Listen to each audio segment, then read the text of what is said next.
Здравейте! Включвам се, защото искам да разкажа нещо, което много ме развълнува.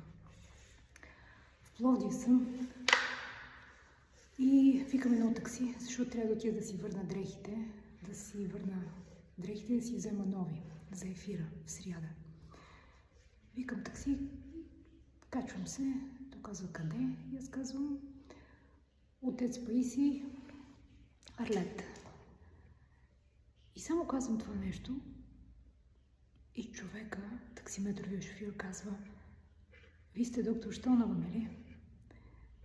И как сигурно гледате предаването. Той каза: не, аз бях ваш пациент. Не успявах да си спомня. Той казва: бях ваш пациент 2009 година.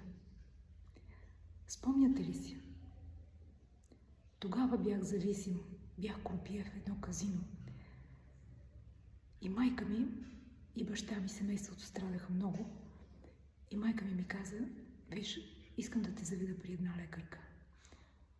Аз каза: тогава не исках да ходя при никой. Не вярвах на никой. Лъжех всички. Майка ми, лекарите, себе си. И също не исках да идвам при вас. Но все пак майка ми настоя и аз дойдох. До този момент още не си спомнях за какво става дума. И той казва: и когато влезнах при вас, видях, че в кабинета имате пиано. И аз започнах да си спомням. И той влезе и ми каза: вие свирите ли на пиано? И аз казах: да, много обичам. Той ми каза: може ли да ми свирите нещо? И аз му изсвирих. И го попитах: а вие свирите ли? И той вместо да ми отговори, просто дръпна столчето, седна и ми изсвири Фюрелизе.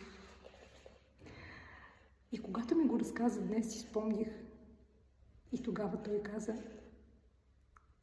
вие бяхте първият доктор, първият човек,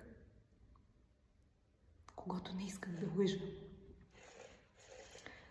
Музиката, това, което ми свирихте, това, което събудихте в мен, докато аз ви свиря, вие слушахте. Каза, просто усетих, че не искам да лъжа повече.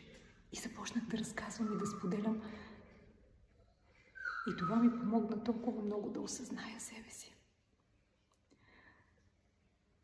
И той ми каза: благодаря ви, че бяхте част от пътя ми.